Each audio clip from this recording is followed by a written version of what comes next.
I came across this piece recently from Robert Bly. This is that American fundamentalism is against the journey to dark places. Capitalism is against the descent to the soul. Realism is against the leap into the spirit. Populism is against the solitary wildness. Careerism doesn't allow enough time for dissent. Much of Western Christian theology has focused so myopically on sin that it has become conflated with death and darkness, which effectively creates a spiritual dynamic in which all dissent becomes something to be avoided at all cost, something to be avoided and rid of, like sin. Sin is what keeps us from God and one another, from being our whole selves. Dissent brings us into God. And it takes us to the place of our full humanity. It connects us to the deepest portions of our being, and it enables compassion. Sin can sometimes be related to dissent, because if we examine sin in ourselves with bravery and unflinching truth, it can be a portal to a dissent. But they are not the same thing. If we can hold on to for the moment an understanding that Jesus did not die for us, but with us, then we are not pushed past the event of the cross that we mark this night, but into the event of the cross. What we've just heard, Jesus did not avoid death, but walked up to it. He embraced it. So the cross then becomes an invitation to us, a permission and a map. It is an invitation unlike any other we will ever receive. It is a permission to embrace suffering. It is a map that doesn't count the cross as a substitute for us, but a path for us. Take up your cross and follow me. The invitation and permission has been there from the beginning. It is only that our map has been locked in the glove compartment. So the question becomes, if we get the map out and if we open it up, where will we be directed? If we are so brave to walk into the cross, to descend, what then is the path? We have a clue in the Passion narrative. It's this line. Meanwhile, standing near the cross of Jesus were his mother and his mother's sister, Mary, the wife of Clopas, and Mary Magdalene. The four stayed beside the cross. They did not turn from what was before them.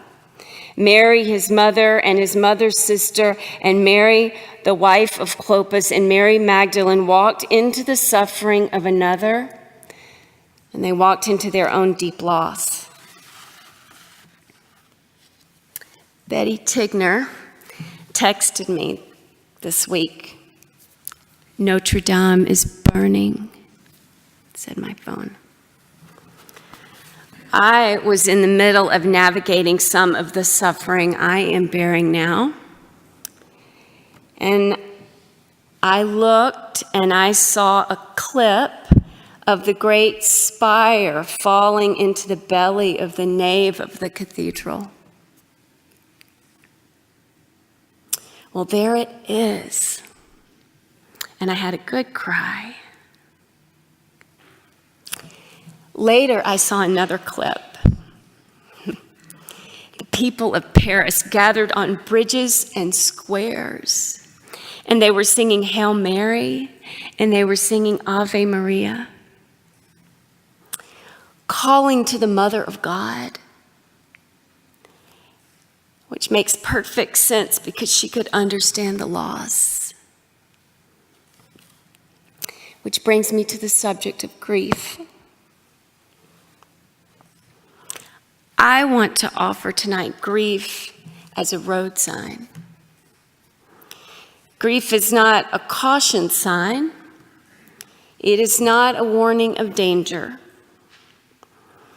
though we have been led to believe that this is true, maybe. Grief is a pointer. It points to lost hope, to lost chances, to lost time, to disappointment, to loss of life as we have known it. Grief asks us to hold disease, death, broken relationships, and broken spirits. Many will avoid grief, but none of us will escape it. The Christian message is that suffering isn't meant to be avoided. Our incarnate God is bound up with the suffering on the cross. And if we are to be bound with the Christ, then we must stand with the women. And we do that by standing in the experience of our own lives. Grief means that we care deeply. It means that we love very much. The mystics and teachers promise that if we descend into the dark, we will come to another light, which is the great teacher. Jesus, who walked among them through the cross, becomes the risen Christ. There is light in the dark. The Orthodox tradition holds it on Holy Saturday. A holy fire comes to life inside of Jesus' symbolic tomb in the Holy Sepulchre in Jerusalem. Pilgrims fill the dark church, and the patriarch goes inside the dark chapel and keeps vigil before the stone slab where it is believed that Jesus' body lay. And then, spontaneously, there is a fire. And the patriarch comes out with 2 burning candles. And all the pilgrims gather there have their own candle lit. Not on Easter morning. This doesn't happen on Easter morning, but from within the tomb. The holy fire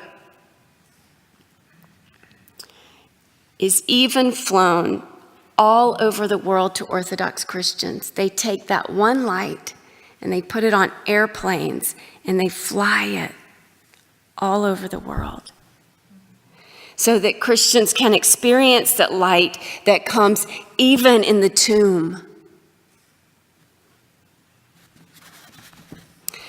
A woman called Leslie Rowan watched the burning cathedral, and she didn't look away. She looked into the flames. She's the woman on the internet who pointed out the figure of Jesus in the flames. Did you see it? You can Google it. It's all over the internet. Jesus, the image of Jesus in the flames. Light in the dark. Light in our grief. So, I'm going to light one little candle tonight. Light this night. Well, I'm going to try.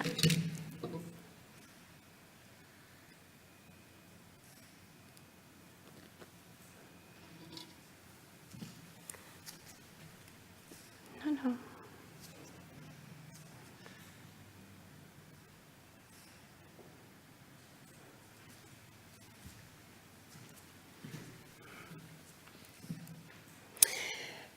This night, I grieve for my mother, and I grieve for a wounded child.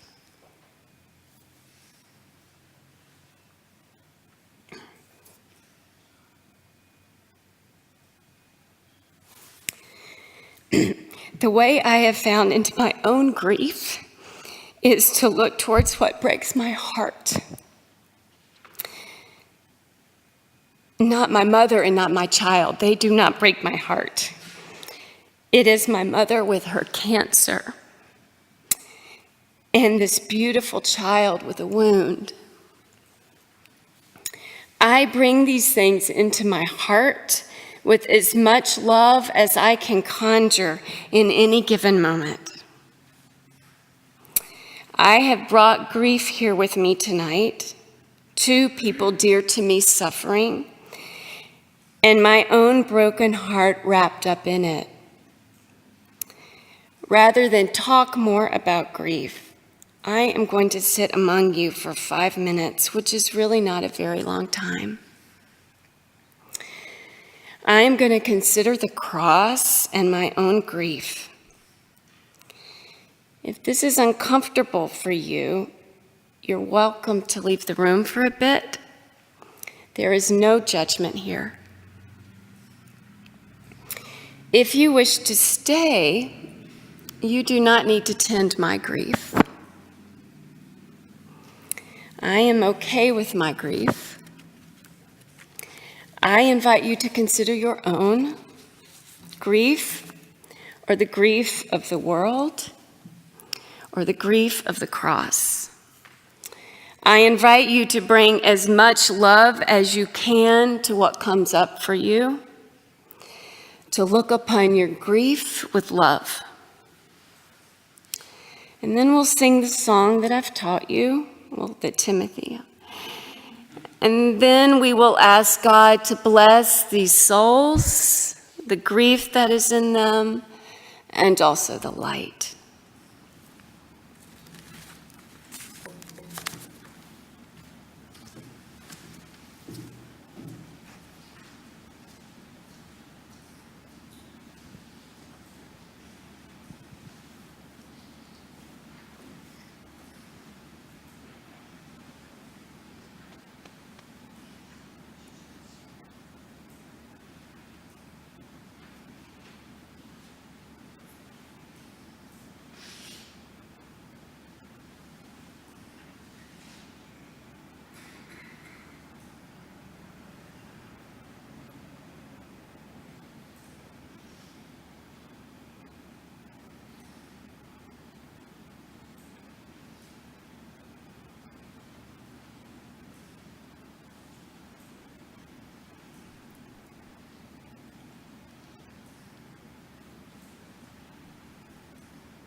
Bless the Lord, my soul, and bless God's holy name.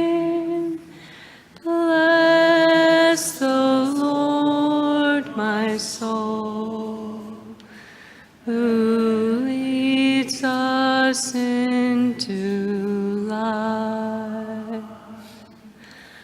Bless the Lord, my soul.